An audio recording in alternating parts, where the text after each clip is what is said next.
सहनाववतु सहनौ भुनक्तु सह वीर्यं करवावहै तेजस्विनावतीतमस्तु मा विद्विषावहै।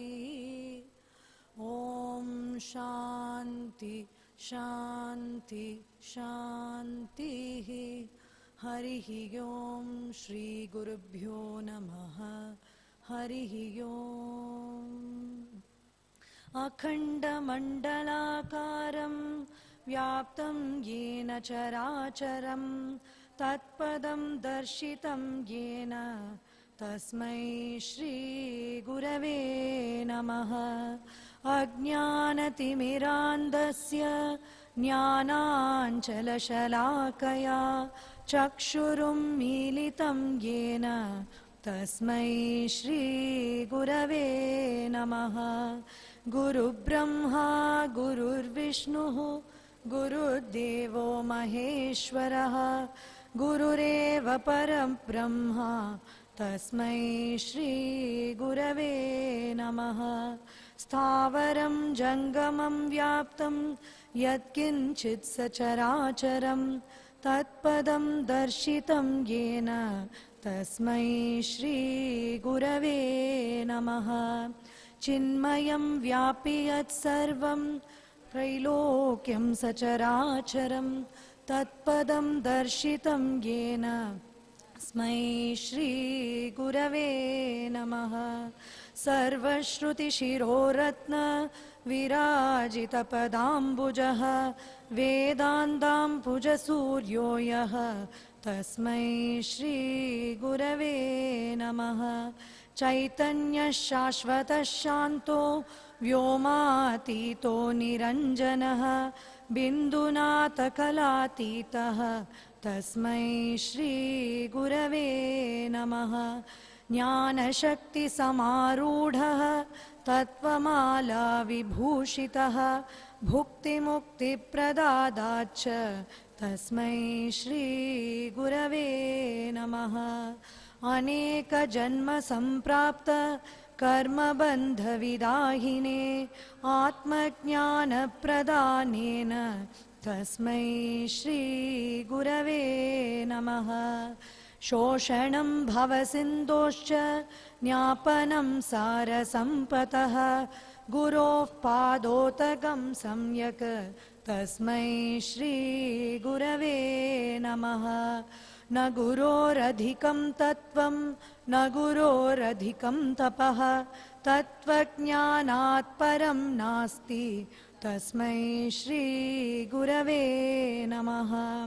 मन्नाथः श्रीजगन्नाथः मद्गुरु श्रीजगद्गुरुः मदात्मा सर्वभूतात्मा तस्मै श्रीगुरवे नमः। गुरुराधिरणादिश्च गुरोः परमदैवतं गुरोः परतरं नास्ति तस्मै श्रीगुरवे नमः। त्वमेव माता च पिता त्वमेव त्वमेव बन्धुश्च सखा त्वमेव त्वमेव विद्या द्रविणं त्वमेव त्वमेव सर्वं मम देवदेव त्वमेव सर्वं गुरुदेवदेव।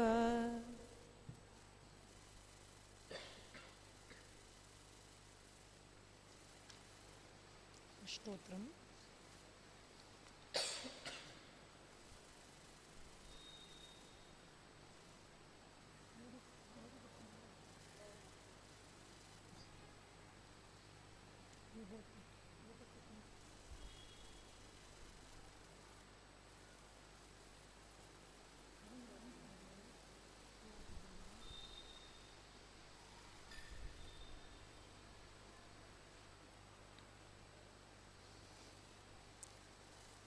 we will do the Chinmaya Ashtotra Namavali.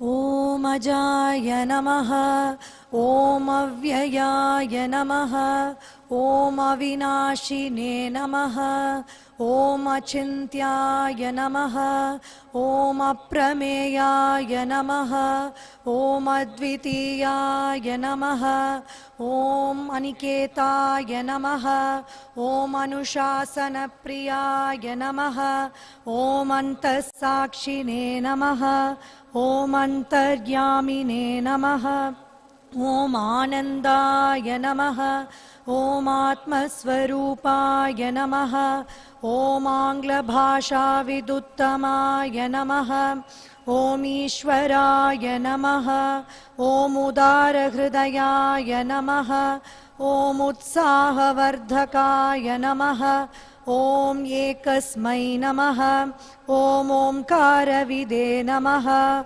Om Karunasagaraya Namaha, Om Karmaparayanaya Namaha, Om Kalatitaya Namaha, Om Kaivalyasvarupaya Namaha, Om Kritatmane Namaha, Om Kritakrityaya Namaha, Om Gita Jnana Yajna Pracharakaya Namaha, Om Gurave Namaha, Om Gunatitaya Namaha, Om Granthakrite Namaha, Om Chinmayaya Namaha, Om Chinna Samshayaya Namaha, Om Jagadatmane Namaha, Om Jagat Sakshine Namaha, Om Janapriyaya Namaha, Om Jitendriyaya Namaha, Om Jiva Brahmaikyavide Namaha, Om Jivan Muktaya Namaha, Om Jirna Mandhirodharakaya Namaha, Om Tapovana Shishyaya Namaha, Om Tapasvine Namaha, Om Tapanashanaya Namaha, Om Tirthasvarupaya Namaha, Om Tejasvine Namaha, Om Dehatitaya Namaha, Om Dvandvatitaya Namaha, Om Dridhanishchayaya Namaha, Om Dharma Samsthapakaya Namaha, Om Dhimate Namaha, Om Dhiraya Namaha, Om Dhairyapradaya Namaha, Om Narayanaya Namaha, Om Nijanandaya Namaha, Om Nirapekshaya Namaha, Om Nisprihaya Namaha, Om Nirupamaya Namaha, Om Nirvikalpaya Namaha,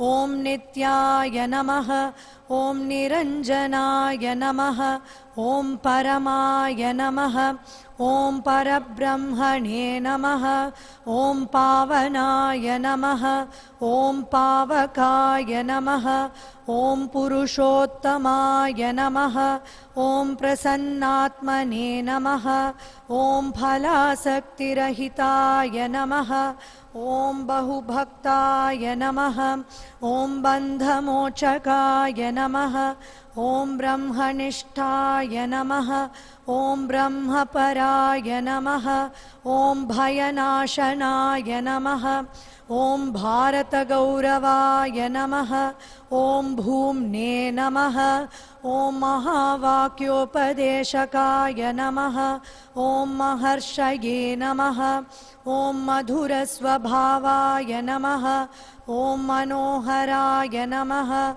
Om Mahatmane Namaha, Om Medhavine Namaha, Om Yatatmane Namaha, Om Yajnakrite Namaha, Om Lokaprasiddhaya Namaha, Om Vagmine Namaha, Om Vibhave Namaha, Om Vinodapriyaya Namaha, Om Vinayashilaya Namaha, Om Vitaragaya Namaha, Om Vedanta Vedyaya Namaha, Om Shantaya Namaha, Om Shanti Pradhaya Namaha, Om Shastrodharakaya Namaha, Om Shuddha Sattvaya Namaha, Om Shruti Paragaya Namaha, Om Shrotriyaya Namaha, ॐ सन्न्यासिने नमः ॐ समबुद्धये नमः ॐ सच्चिदानन्दाय नमः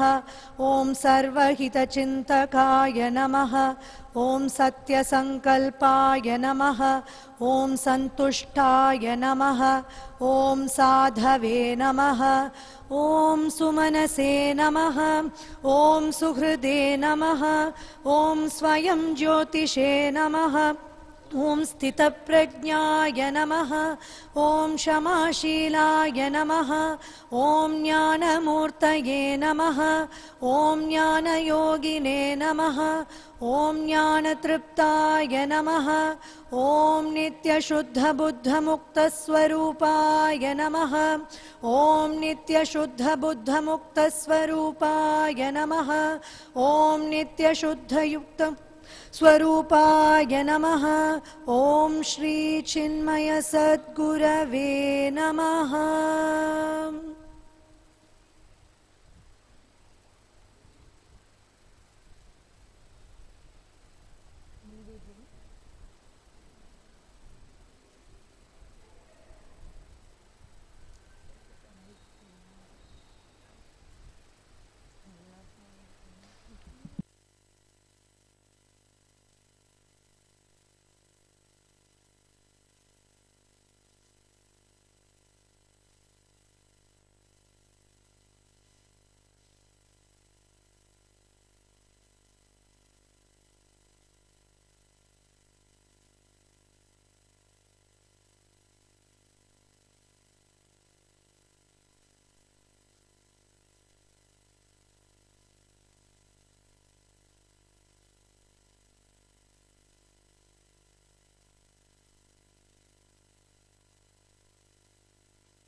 आरती श्री चिन्मय सद्गुरु की दिव्य रूप मूर्ति करुणा की आरती सद्गुरु की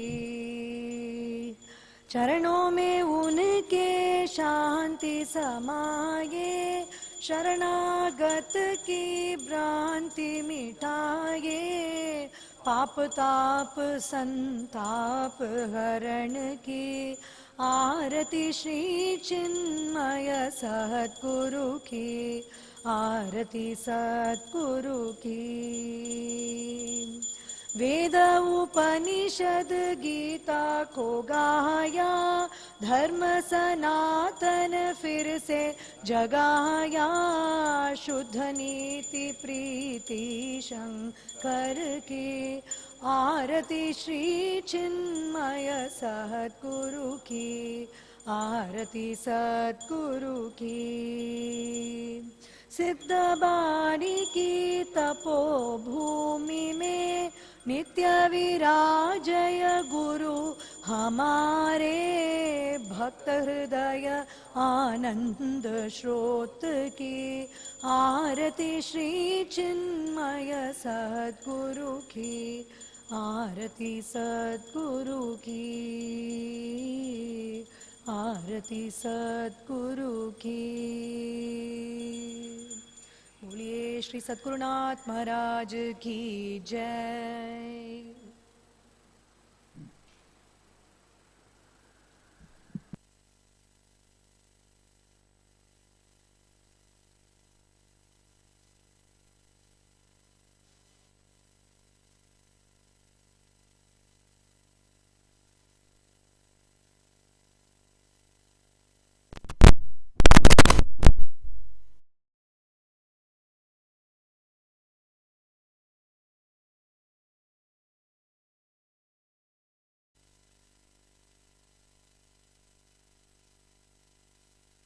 Example of advertisement.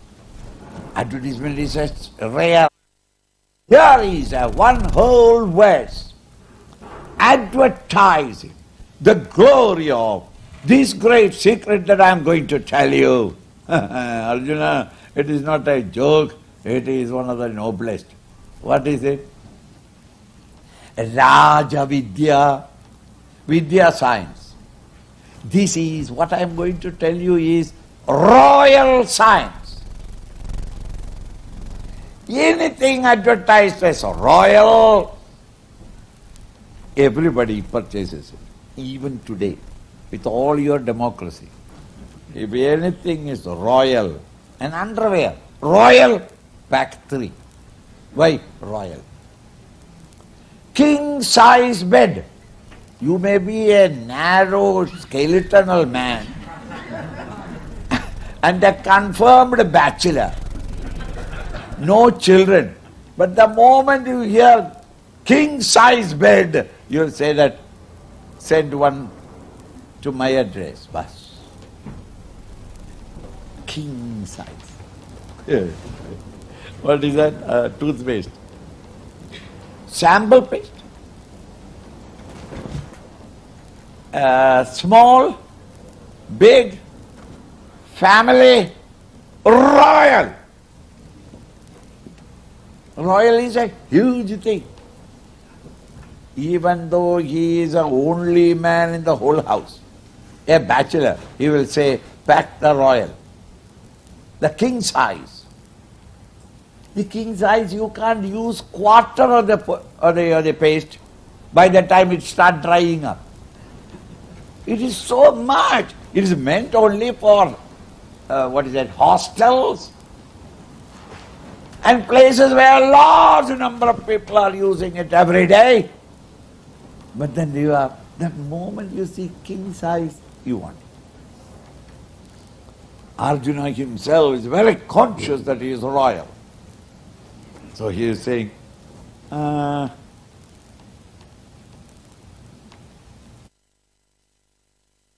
else also, you find Royal Hotel, Checking, a new place. You don't know what hotels are there. The moment you hear Royal Hotel, you say, all right, take me there. Only when you go there, you find that it is a third-rate, old, dilapidated place. Then you search for something else. But the royal word gives you a wrong notion, kingly, palatial, and all that. It is a royal science, Raja Vidya, Raja Guhyam. It is a royal secret. It is not meant for proletarian. It is not an average man. It is not the ordinary man in the street that knows it. It is only meant for exclusively for the concept comes in your mind. Rajavidya, Rajaguhyam, royal secret. Pavitramiham uttamam. Here in this world, this is the best pavitra purifier. What I am going to say is the highest purifier of your heart, that which can liquidate the vasanas quickly, and the mind and intellect can be brought to quietude in no time. Pavitramida vidyate, pratyakshaavagamam. And now this is not a mere hypothesis. It is not a speculation. It can be brought within your own direct experience. Pratyakshaavagamam dharmyam. Susukha.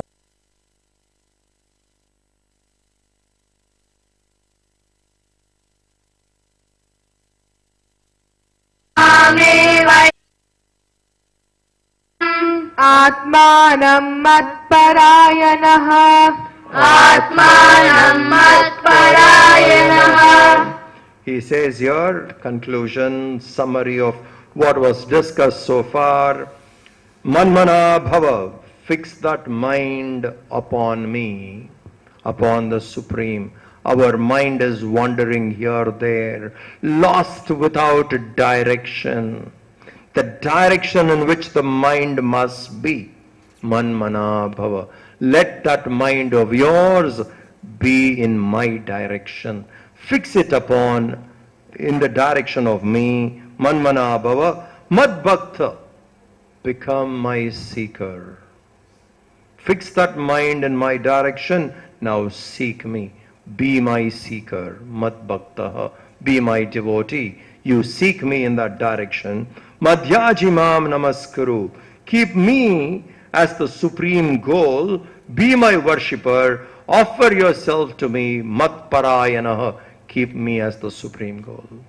Keeping me as the supreme goal, move in the direction with heart full of devotion. Be my seeker. Perform actions which can take to me. That way, yuktva, having fixed the mind this way, you shall reach Atmanam. You will reach my own self. You will reach the higher this way. So what is he saying? Turn the mind in his direction. Be his seeker. Perform actions to reach him. Surrender, namaskuru, in that direction. This way, if we practice, you will recognize him in you as Atman. This if we do, we will see him in ourselves. This is a kind of a connection to the next chapter. We will take up 10th chapter, and the dates are changed now for September, October, November, December. Instead of starting from 1 to 5, which we were always doing, now we will do for these 4 months 11th, 12th, 13th, 14th and 15th. September 11th, we will have the 10th chapter. October 11th.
Hari Om. So today we have come, do you know where we have come today? After all these days of presenting the Bhagavad Gita in various ways, listening to it, we have come to the middle section, right in the middle. We are in the 9th chapter, and the middle verse of the Bhagavad Gita also happens to be in this chapter. And this chapter is extra special because it's called Raja Vidya Raja Guhyam. The royal knowledge, the royal secret. Very interesting, right? Whenever somebody says, you would have seen Swamiji's video, where whenever somebody says, okay, I will tell you a secret, but not now, later. What does it do to us?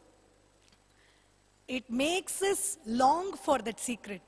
But here, Bhagavan is saying, Lord Krishna is saying, this secret has always been there. It's always been available. But the takers are very few.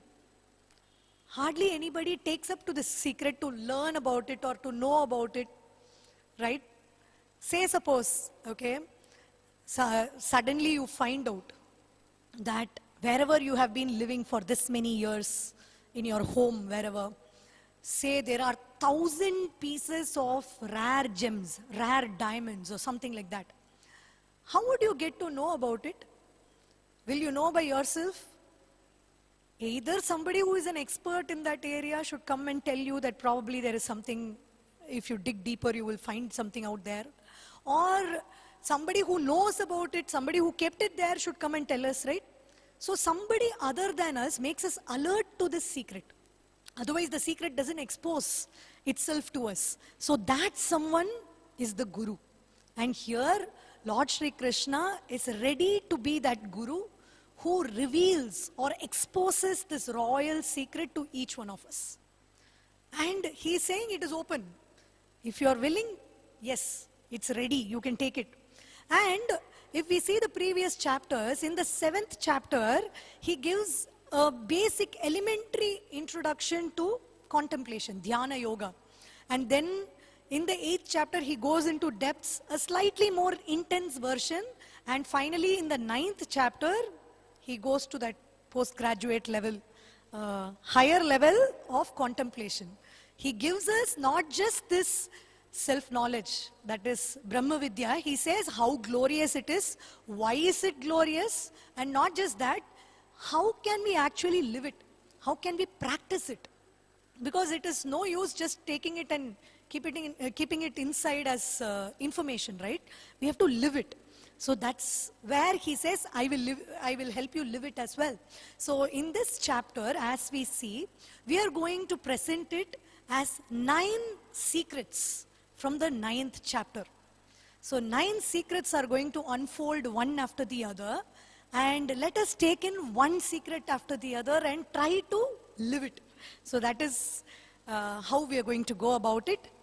So first of all, in the first few verses, he says how important this knowledge is, how this is pavitram. Pavitram is one of the greatest cleansers, purifiers. This knowledge can be a great cleanser.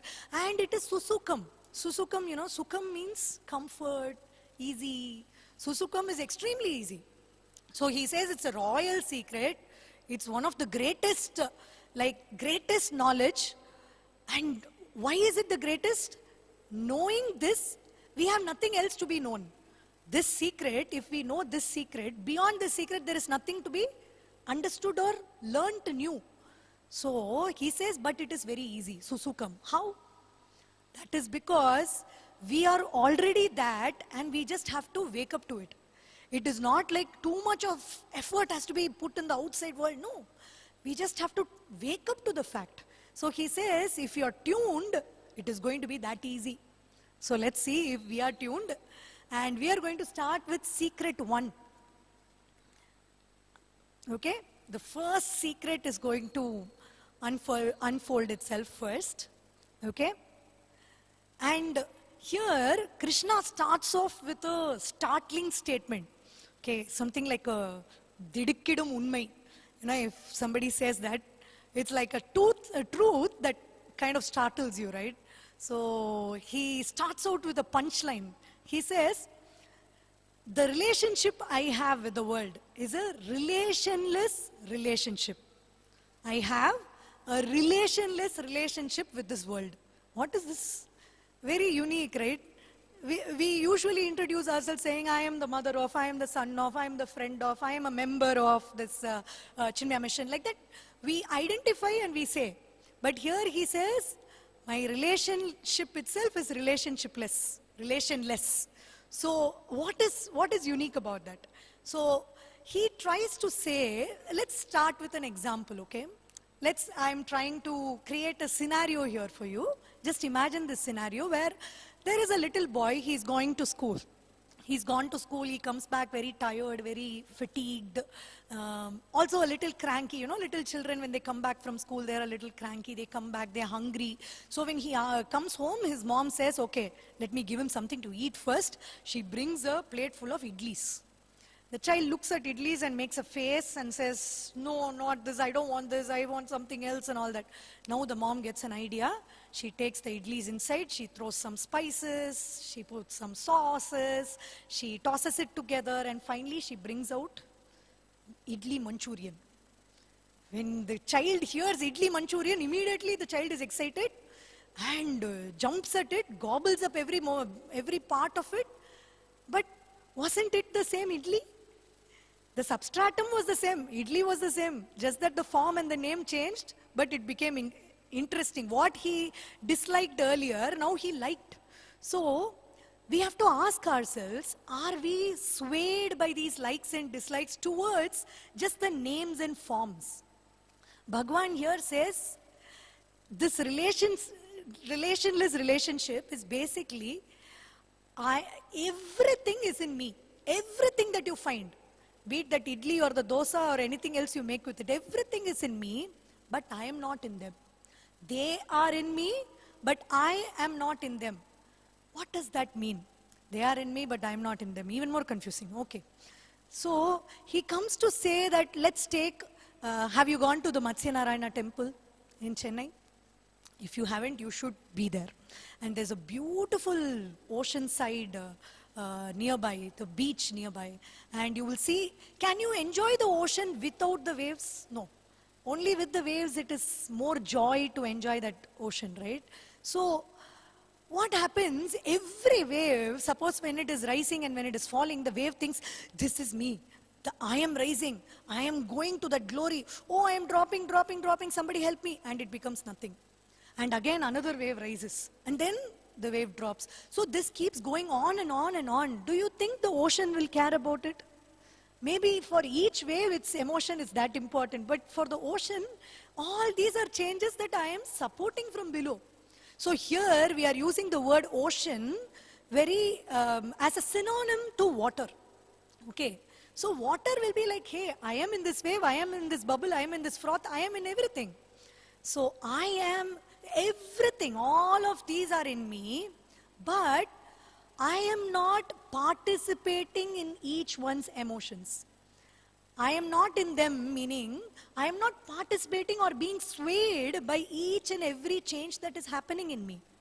If I am ready to be identifying with that substratum, which is much bigger and greater than the small changes that are happening, then that is a huger identity, right? Would I give up something much bigger to identify with something smaller? Let's see. If I'm angry, if I'm irritated, if I'm restless, if I'm jealous. So here I'm saying, I am that. No. Jealousy may come and go. It's like the wave. Jealousy, anger, irritation, worry, sadness, they come and they go. They are the waves. But we are the substratum on which the changes occur. So they are in me, but I am not in them. And then he finally adds on just one more thing, saying, in fact, they are not even existent. They are in me, I am not in them. In fact, they are not even existent. Let's take one more example and finish it with that. Once, it was a rainy day. It was hazy and it was dark. It was in the night. And suddenly, while looking through the window, on the other side of, the neighbor's terrace, I see somebody standing. I think first it's like, is it a ghost? And after that, is it somebody who's going in to steal something? And then I bring my flashlight. Through the window, I just see who is on the other side. And it was just a pole. A pole, a stick. But what all went on in my mind? Why was it? The ghost was superimposed on that pole. Okay, if the pole was not there, would the ghost have come into my imagination? No. But because the pole was there, the ghost superimposed on it. But does that mean the ghost exists? No, it was only existed in my imagination. So, the substratum is required for supporting everything else. But the substratum is not dependent on the changes that are happening on it. So, with that, Bhagwan declares, I am in a relationless relationship with this world, and I am not different from you, so are you. You are also in a relationless relationship. Once you wake up to that secret, then the world is yours.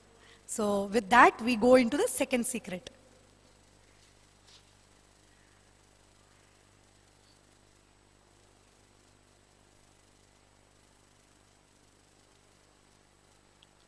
Hari Om. So, Bhagwan, having said that he has this relationless relationship with the world, he goes on to say the second secret, which is, Maya is nothing but a manifestation of myself, but I am not affected by it. So how does he create this world of plurality? Is through this power of Maya, which is, Maya itself is something which is born from him. And as Radha was explaining, he is only an illuminator, like the sunlight, which illumines every object that it falls on, right? The sun rays, wherever sun rays fall, in every living room or every room, every place on earth, wherever sunlight is falling, or even beyond the earth, is illumined by sunlight, but sun is not affected by any of this. So it is only the substratum which forms, and through Maya, the world of different names and forms is created. And what we actually see of this world is nothing but just a tiny speck. So we all live in Chennai, and if you think about it, how much of Chennai have we seen? There is so much of areas, even within Chennai, so many streets, so many houses, which you would not have seen. And if we expand it beyond Chennai, if you look at a Chennai district, or go to Tamil Nadu state or India, as we expand, the amount that we have seen becomes lesser and lesser. But Lord is someone who has been illumining all this throughout. And it is not just about illumining the entire universe, but it's also about illumining it from when our time began, right? All periods of time he's been there. At all times it has been illuminated. So from the grossest to the subtlest, everything is something has been illumined by him. If that is the case, then is Lord playing the role of an actionless self, meaning the self with a capital S? Is he playing the role of an actionless self? And then we as people who are acting in the world outside, are we an active non-self, right? We don't recognize the real nature, true nature of ourselves. So, but we are active, whereas Lord is just illumining. But then, Bhagwan goes on to say that, no, I'm not just the illuminator, but I'm also the supervisor. Mayadhyakshena prakriti suyate sacharacharam. So it is in my supervision, this entire thing happens. So I have created Maya, and from Maya, this entire world of names and forms has been created. Let's think of in olden days, kings were there, they used to rule large kingdoms. If the king decides, let's say he wants to visit a temple on a particular day, some festival is coming up in the neighboring village and he wants to visit there. Once the king, probably a few days in advance, he will communicate this to his minister, and then probably the king will even take this away from his mind. And just before the day comes, the minister will remind him, Maharaj, you have this appointment tomorrow, so we will be going there. you're going to be going for a temple visit, and then the king goes. And the entire path in which the king is traveling, all the subjects, everyone is seeing what the king is visiting, this, wanting to see the king. The entire path is clean, it is well decorated. The entire journey is smoothly organized by different people from his kingdom. So here, the king has just given a word, and then everything else was taken care of by the minister and so many other people. So this is what Bhagwan does.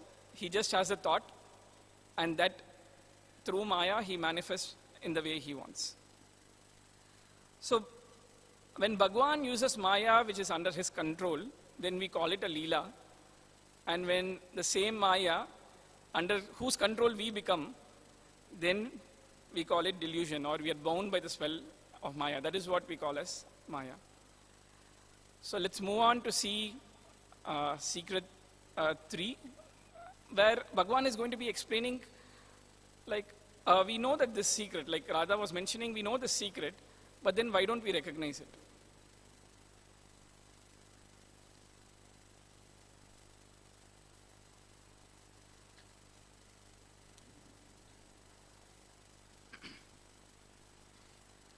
Hari Om. Hari Om. Secrets, when we speak about secrets, what are the kind of secrets that we seek to know? Few years back, when they discovered the secret cell in the Padmanabha temple, that was the news across, and people want to know what is in it and what is in it and everything over there. But in the same temple, just few feet away, there was a man who was lying in the Anantasayana, who was the beholder of the royal secret. But the mind always goes to the materialist secrets, what we are talking about. The secret 3, what we hear about, what we are going to talk about. Krishna says, fools are deluded to believe I am the name and form. Mahatmas understand my divine nature. When Shankara was walking across, or walking on the banks of river Ganges, multiple incidences happened which came out as multiple compositions. It looks like the Bhajagovindam was composed over there. The Manisha Panchakam was also composed over there. There is this famous encounter between Shankara and his entourage of disciples when they met the Chandala who was walking. The Chandala is supposed to be an outcast, maybe the one who burns the body in the crematorium, or the one who eats a meat is supposed to be an outcast. When he was approaching Shankara, the disciple says, "Hey Chandala, gacha, dura gacha, don't even come near me," and everything goes. The response from the Chandala was, "What are you asking me to move away? You're asking the body, which is made up of food, to move away from your body, which is also made up of food? Or you're talking about the spirit, move away from the spirit?" This was the response from the Chandala. Shankara realized this. That moment he fell flat on the foot. Then the Chandala revealed himself to be Lord Shiva. Most of the times, like God says, we believe it's the name and in the form. That's what guides us. But we don't understand that the Atman that's beyond the name and form, and that is ever existing among all of us. One very unique incident which I remember, which happened in Chinmaya Vibhuti. It was the first or the global Acharya conference which happened over there. Acharyas from across the globe had come. Yuva Kendra and the Yuva Veers were called to serve them, to be ready to help and helping in putting it over.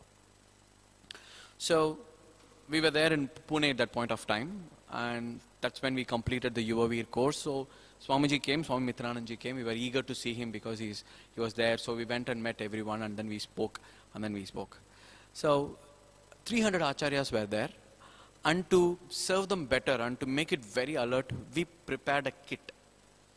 The kit had the room key, the umbrella because it was a rainy season like this, the raincoat, some usable things, And the one couple of toiletries were there. So there was a towel given to every acharya. Now when 300 acharyas are there at one place, there is an opportunity that towels might exchange. People might lose towels and everything. So what happened was, they printed the name of the acharya on the towel. So when we were there to see Swami Mitrananji, we went to his room. We handed over his kit. Swamiji, this is the kit they gave. You want to open and see? Oh, chalo, open and take it. He opened everything. Okay, yeah, the key, the umbrella, the raincoat and everything. He took the towel. Swamiji, they put your name, Mitra. The one which you try to forget, they keep reminding us always. The name, the form. So Mahatmas, at every instant, it was a fraction of a second. Just happened like that.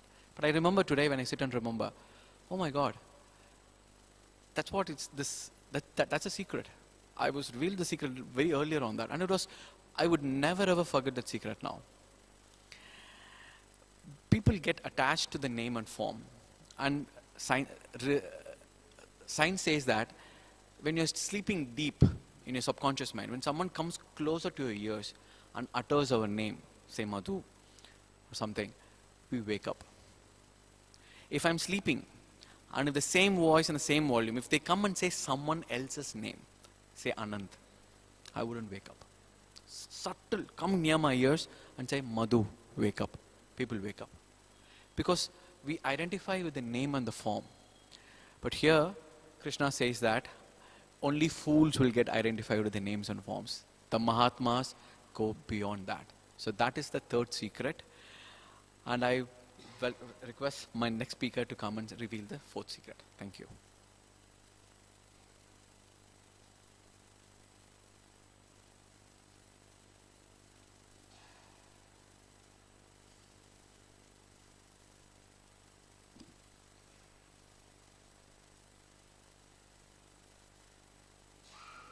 Om Shri Chinmaya Sadgurave Namaha. Hari Om to everybody. Continuing to our fourth secret, as Madhu was mentioning that,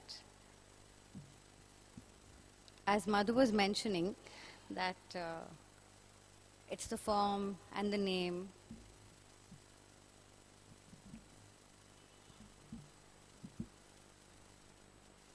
It's the name and the form that everyone needs to forget, and everybody keeps reminding them of the same thing again and again. In the secret number 4, Lord Krishna says, I am everything, and I am the one that's to be known all the time. For example, if I have to say, we have a pot and we have mud. We can mold the mud and make it into any form of the pot, which is in a shape, any size, any color, we can mold it. But does the shape or the size or the color destroy the mud? The mud stands the same. Whatever it may be, it's exactly the same without any change. So even if we are going to go ahead and mold it in any shape, any size, it will not absolutely affect anything. In how many ever sizes, in how many ever shapes, in how many ever molds we put it, and it plays multiple roles by making those things. The same thing we have to say with electricity.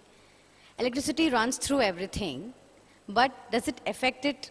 Only when it's off, of course, it does not function. But the same way God says that as electricity is in everything, He is also in everything and also not in everything.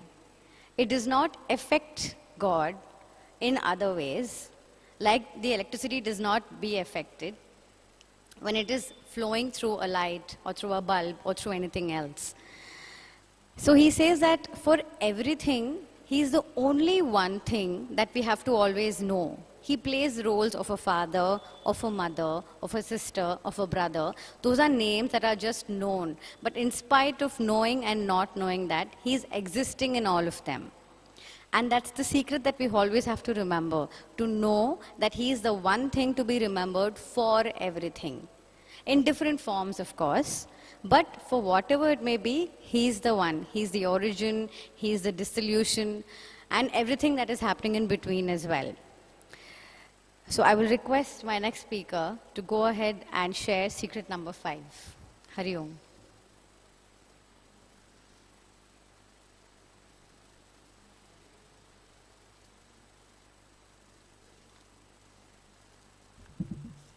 Hari Om. Okay, welcome to secret number 5. Thing. The secret number 5 is enjoy the variation in the plurality, but don't get stuck there. Gurudev, in his talk, he mentions that people who are like, who think that one who sees the eternal in everything, they see the one in everything. People who just see struck with the apparent, they just struck there. In Tamil there is a saying, Kallai kandal nayaganai kanom, nayaganai kandal kallai kanom. So people who see the God, right, they see God in everything. People who see only the stone, they only see it as a stone. So people use the Vedas to purify them through rituals. So some of them use just to achieve their goals, like they want to enjoy something, they use the rituals to attain that. So what they do is they, just like we do, right? We plan a holiday, then we go some places, and every year we plan different places so that it doesn't get boring. Okay, so we go to one year we go to based on the budget also. So one person will choose some other country, one person will choose Marina. So it depends on. So go there, and you will be there until, like, how you can enjoy is until you have the money. You will be there. Once everything is done, once everything is gone, we come back to where we started. So just like that, people use rituals also to attain some kind of, like rituals also they use to attain the Swarga. So they use rituals just to attain the Swarga. So after going there, what happens is they'll be there enjoying everything until their punya is, that means that the balance gets over, right? Once that balance is over, they have to come back to where they started. Again, they will be working. This keeps on happening. So, how we have to come out is, that's where he says, like, the secret is you have to see the eternal, not the apparent. The same one, with the one Tamil song I will conclude. பற்றது பற்றிற் பரமனை பற்றுமின் முற்றது எல்லாம் முதல்வன் அருள் பெறில் கிற்ற விறகிற் கிளரொளி வானவர் கற்றவர் பேரின்பம் உற்று நின்றாரே. Tirumular says, பற்றது பற்றிற், what you have to hold on to, if you are holding on, if you know that right, whom you are holding on, if you are holding on to God, you will achieve the whatever you want, whether you want Swarga or you want the God himself, he will achieve. If you are, that's what he says, like if you want to be a Vanavar, you can be Vanavar. Vanavar means Devaloka people. People who are Katravar means one who studied well, right? They will only look at Perinbam, that means the moksha. So that is the secret. With this I conclude. I welcome the next speaker for the 6th secret. Thank you.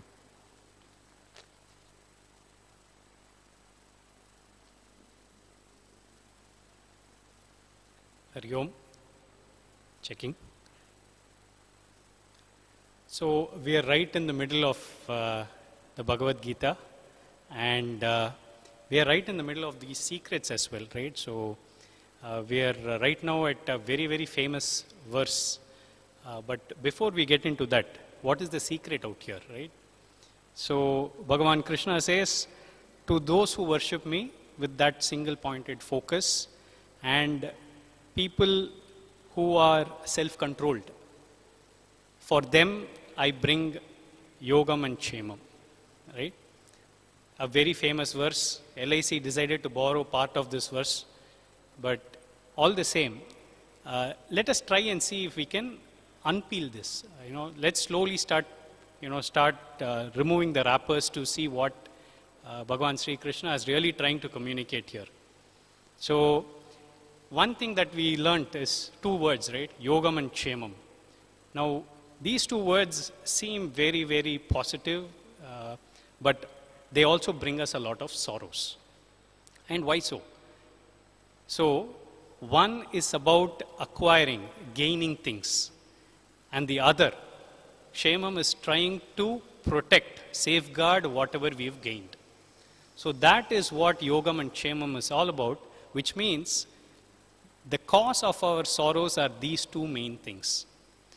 So once we get rid of the preoccupations of our mind on Yogam and Kshemam, I think we would have pretty much decided to get to the point where we are, which is being very, very lucky, right? The luckiest person on earth are people who don't have these two preoccupations. So we've tried to address one part of the secret that Bhagavan Sri Krishna is trying to tell us. But let's try and see if there are some more here, right? He does mention about self-control. It does mention about success. I'm sure a lot of us here would have, read books on self-improvement, how to be successful, attended workshops on, the 10 great secrets around how to achieve success. However, there are three very key things that Sri Krishna says here. 3 key things to success, and that is all, right? 1, what constitutes success is around consistency of will and thought. That is your first step towards success. A consistency of will and thought. The second one, singleness of purpose and resolve. I repeat, singleness of purpose and resolve. Why is this so important? I'm sure we have heard it in many different ways. Swami Vivekananda also brings this up. And then the third one, self-control, which is very evident from the verse itself. So just 3 factors for success and you're through. And that was secret number 6 for you. I now invite you all to enjoy secret number 7.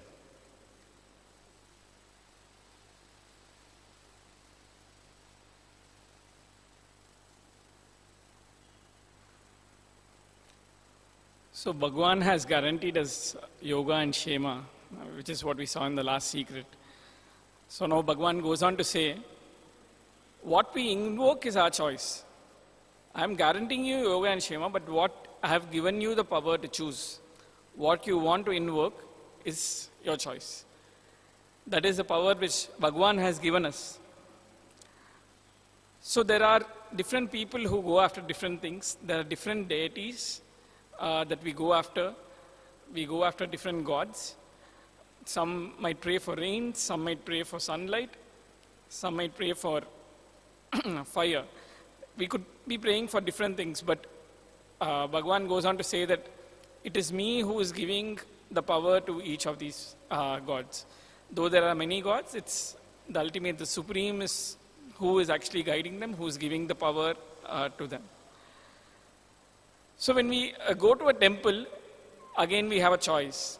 What do we ask for in the temple? You can either go on and ask God that we want this thing, I want a car, or I want a great job, or I want to learn something. It could be something from this finite world, or it could be to ask the infinite himself, right? With the same effort, we could either seek something finite, or we could seek the infinite. The effort is not different. What we seek, what is it that we are trying to invoke, is something that is up to us. So why is it that we are not seeking him or wanting to be like him? Who is the creator, who is the sustainer, who is the substratum of this entire universe? Why is it that we are not aspiring for that and just settling down with these finite things? So when we end up what happens basically is if we are not invoking the Lord within, we tend to get attracted by these finite aspects and we tend to slip and go after them. So whether we want to invoke the finite or infinite, the choice is with us. And if we choose to invoke the infinite, how can we do it? That is what Bhagavan explains in the next secret. Hari Om.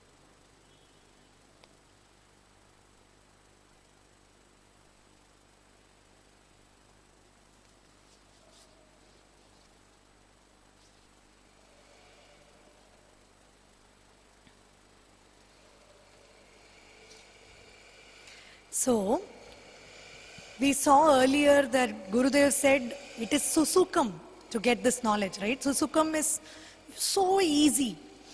But all that we have heard of till now seems a little far-fetched. How do we go ahead? How does it become totally mine and so easy? So let's start out with another imaginary situation.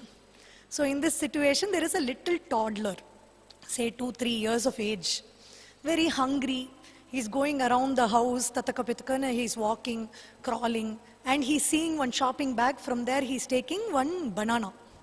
And you know toddlers, right? They are just grasping things right now. So he's trying and peeling that banana. As he peels itself, the banana goes out of shape. So it becomes goda goda like that. But with that, he tries to eat the banana. So as he eats also, it doesn't go right into his mouth. It will go here, here, here. So it's almost like a banana facial happening as he's eating that banana. Still, little toddler, right? So mouth is also small. So something is going in, something is not going in. So all over the face, all over the hands, everywhere there is banana. But still the banana is there. And then his father is coming out. He loves his dad. He wants to show his love to his dad, and his dad is fully dressed up, ready for an office meeting after COVID and all, going back into office and, you know, fully ironed clothes and all that. So he's going to leave, and that is when this little child calls out, "Appa, come here." You know, in their own toddler language. So when he shouts out "Appa," the man is not ready to leave. So he comes and he sees the toddler, but the toddler is reaching out that banana and coming to give a hug and offer that banana, showing his love. In that instance, do you think the father will accept the toddler's banana or say no, no? What do you think will happen?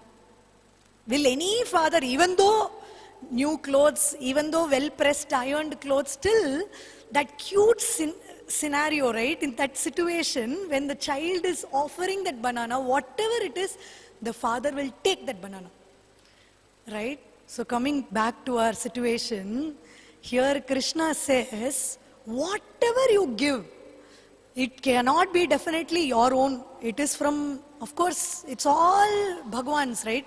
Did that toddler make or buy that banana? No. His father would have bought it and kept it. It is my own banana, in my own house. Don't I know to go and take that banana and eat? Why should you give it to me and that too this messy? But he won't ask that to the toddler, right? So, whatever the toddler presents, he takes. So, Krishna here says, Patram, leaf, Pushpam, flower, Phalam, fruit, Toyam, just water. Give me any of these. I have provided all this to you in plenty. So he's assuming, see, he's not including payasam, vada and all that, because at least some effort is required in making all of that. Here, all this, you just take it out of nature and just offer it to me. Doesn't matter what you offer, but it is about the attitude with which you offer.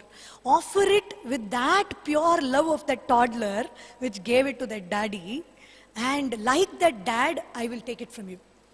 I will never say a no. So why with love? With love comes total identification. So with that total identification, when we are doing something, there is only surrender. There is no ego. I gave this to Krishna. That is not at all there. That I just dissolves in that total love. So in that love, he is asking us to dissolve that I such that that I is not even there and just give. The action of giving is more important. What you give doesn't matter to me. The attitude of why you give is important. Think of Gajendra. In Gajendra's situation, what did he give? Did he make something new, bring something from somewhere? He just surrendered that, lotus from the pond. He just took it and shouted out Vishnu's name and just gave it. And think about Shabari. Did she make any new, did she find new kind of berries and then gave it to Rama? No. She collected the same berries every day, made sure it is the best of quality and saved it for Rama and gave it to him. Right? Think about Rukmini. Rukmini just had to give one leaf of tulsi with so much of devotion, and that outweighed Krishna. And tons of gems and jewels of Satyabhama and all other wives of Krishna couldn't even match that one tulsi leaf, because that was given with so much of bhakti. So here Krishna says, just offer it unto me. Okay, I am asking now, the next verse he says, okay, I have nothing to offer. I don't see a leaf, I don't see a fruit. I don't even have time to go and get water for you, Krishna. So does that mean I cannot become your favorite devotee? No, he has a solution for that also. He says, whatever you do as daily activity, whatever you do, you dedicate that onto me. If we are going to give somebody a gift with our name written on it, don't we want it to be perfect and beautiful and nice? Or are we okay with some so-so gift? No, right?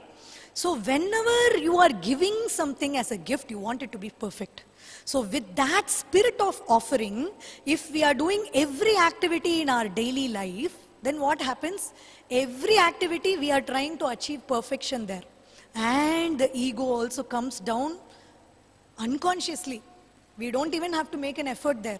All we have to think is, this is an offering unto you, Krishna. And it just happens to be perfect. So that happens over a period of time. That is the next secret. And I invite the next speaker to continue with the next secret.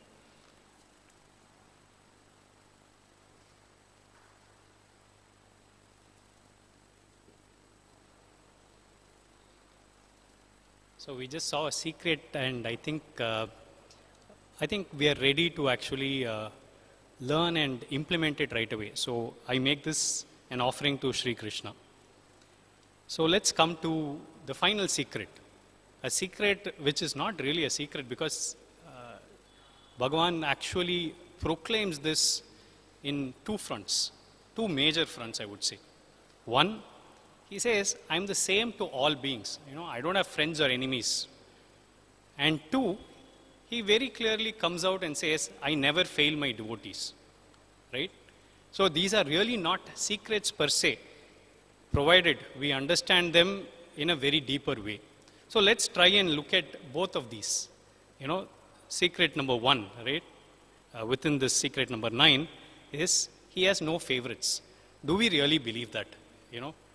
There are Mahatmas behind me. And you think, Lord hasn't been partial to them? We are all sitting here. Doesn't that question arise within us? These great Mahatmas, I'm sure the Lord has been partial to them, right? But let's just take that a little in front.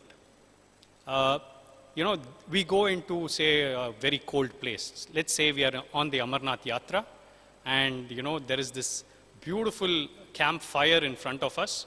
We are feeling really, really cold and tired, and we all go near, assemble around the fire, and we get that warmth out of that fire. So imagine, we are in sub-zero, and, it's a really great place to be in, just close to the fire. But if we choose to step away from that fire, from that real nice warmth that we are feeling, and then say, that fire is being partial to the person closer to it. That is how we are when we don't strive enough in terms of our self-effort by getting nearer to divinity. It is the same divinity for those Mahatmas and all of us here. But what really differentiates us is how closer to the fire do we really want to be. That warmth to be percolating into us. I'll try to just try and see if we can bring in another analogy here, right? So, light reflects well. but it depends on the nature of that surface on which it is reflecting. Say, for example, sunlight is reflecting off a porous rock. What would happen? Would the light that gets reflected off it be very sharp, pointed, and quite luminous? Not really, right? Now, imagine a well-polished mirror. I'm sure that's going to reflect the sunlight in a way, and I'm sure the rock is not going to be complaining to the mirror that sunlight is being partial to those two. It really comes down to the nature of those two reflecting surfaces. So at the end of it all, we think that if we polish ourselves enough, we can realize the divinity inside ourselves in the same way all the Mahatmas have shown the path in front of us. That is secret number 9. And remember, Bhagavan just proclaims that he never fails his devotees. So let's keep that in mind and work towards it and invite the next speaker.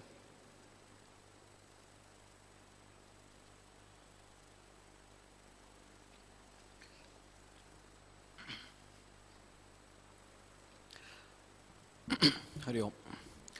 That's a beautiful way of proclaiming, saying that Name Bhakta Pranashyati, my devotee never perishes. That is the assurance and that is the guarantee which Bhagavan says, gives to us. Now, having revealed all the 9 secrets, not this, not that, not the name, not the form, get rid of the plurality, seek everything, like whatever you have been looking forward, that is not what it is all about. Now, Arjuna, who has lived all his life, assuming these things, these patterns, is a way of life. Now, he gets demystified in this chapter. 9 beautiful secrets.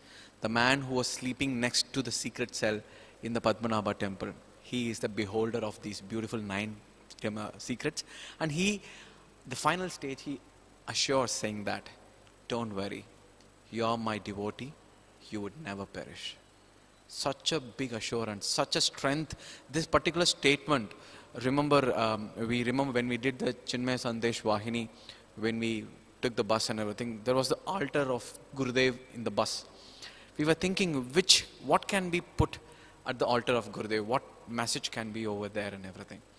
So we decided, Swamiji said, like, the apt one should be this one, Name Bhakta Pranashyati. That's where people take prostrations. Below Gurudev's photograph in the Sandesh Vahini, we kept this. That is, when the bus went around places, to schools, to ashrams, of our ashrams, every time when people welcome the bus as if they are welcoming Gurudev, and this particular phrase below that was a very, very strong affirmation for people to look into.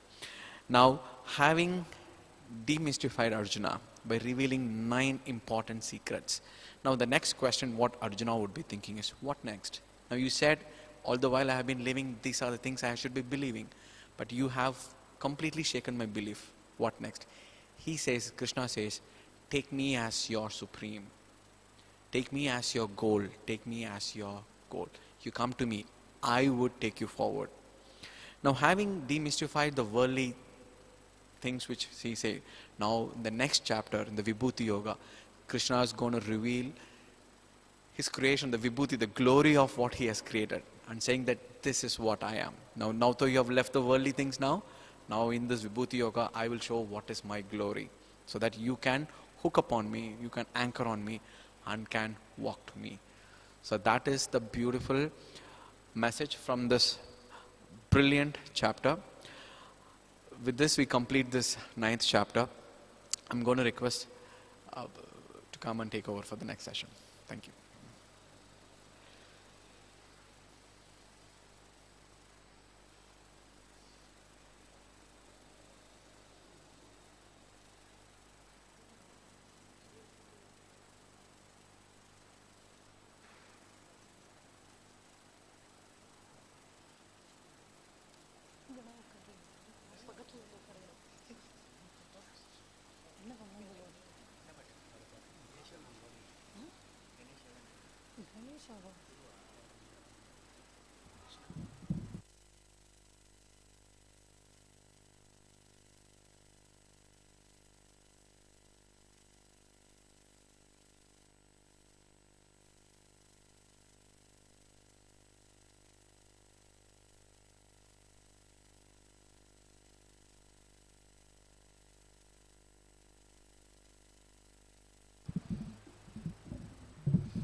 जय गुरुदेवं चिन्मयानन्दं प्रणमाम्यहं गुरुदेवम् अहर्निशं जय गुरुदेवं चिन्मयानन्दं प्रणमाम्यहं गुरुदेवम् अहर्निशं जय गुरुदेवं चिन्मयानन्दं प्रणमाम्यहं गुरुदेवम् अहर्निशं जय गुरुदेवं चिन्मयानन्दं माम्यहम् अहर्निशम् तामसहारकम् उत्साहवर्धकम् तामसहारकम् उत्साहवर्धकं तपोवनशेष्यं तत्त्वस्वरूपं तपोवनशेष्यं तत्त्वस्वरूपं जय गुरुदेवं चिन्मयानन्दं प्रणमाम्यहं गुरुदेवम् अहर्निशं जय गुरुदेवं चिन्मयानन्दं प्रणमाम्यहम् अहर्निशं प्रेमहृदयिनं परमविरागिनं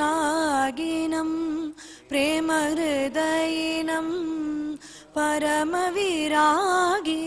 सन्न्यासिनं गुरुं शिरसा नमाम्यहं सन्न्यासिनं गुरुं शिरसा नमाम्यहं जय गुरुदेवं चिन्मयानन्दं प्रणमाम्यहं गुरुदेवम् अहर्निशं जय गुरुदेवं चिन्मयानन्दं प्रणमाम्यहं गुरुदेवम् अहर्निशं प्रणमाम्यहं गुरुदेवम् अहर्निशं श्री सद्गुरुनाथ महाराज की जय।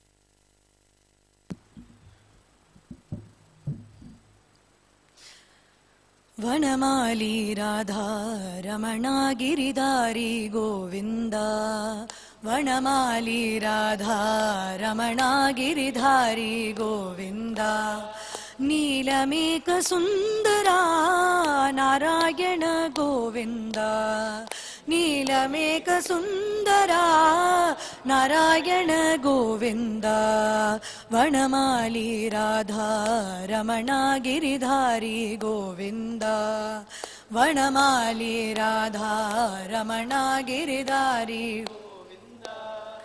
भक्त हृदय मंदारा भानुकोटि सुंदरा भक्त हृदय मंदारा भानुकोटि सुंदरा नंद नंद गोप वृंद नारायण गोविंदा नंद नंद गोप वृंद Narayan Govinda Hari Narayan Govinda Hari Narayan Hari Narayan Govinda Hari Narayan Hari Narayan Govinda Hari Narayan Govinda Hari Narayan Govinda Hari Narayan Govinda Hari Narayan Govinda Hari Narayan Govinda Hari Narayan Govinda Vanamali Radha Ramana Giridhari Govinda. Vanamali Radha Ramana Giridhari Govinda. Shri Vrindavana Vihari Lal Ki Jai.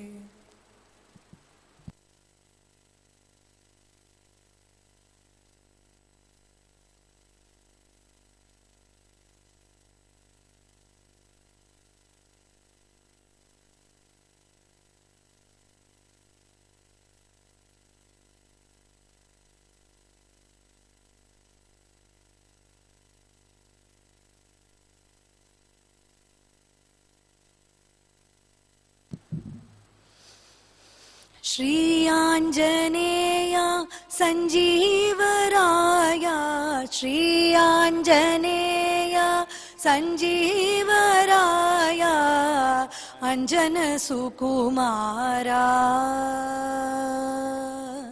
Anjana Sukumara.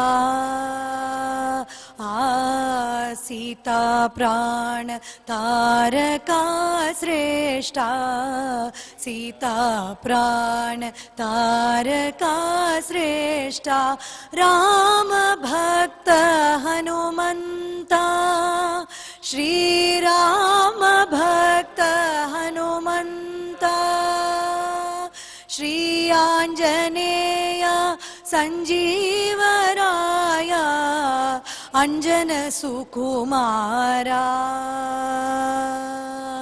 Shri Anjaneya Sanjeevaraya, Anjana Sukumara. Maitili Shoka Vinasha Sudhakara, Maitili Shoka Vinasha Sudharaka, Maruta Priya Tanujatmavatamvara, Maruta Priya Tanujatmavatamvara, Madhabara Nishichara Asura Bhayankara, Madhabara Nishichara Asura Bhayankara, Mangalakara Ramadasa Hridghosha, Mangalakara Ramadasa Hridghosha, Shri Anjaneya Sanjeevaraya, Anjana Sukumara.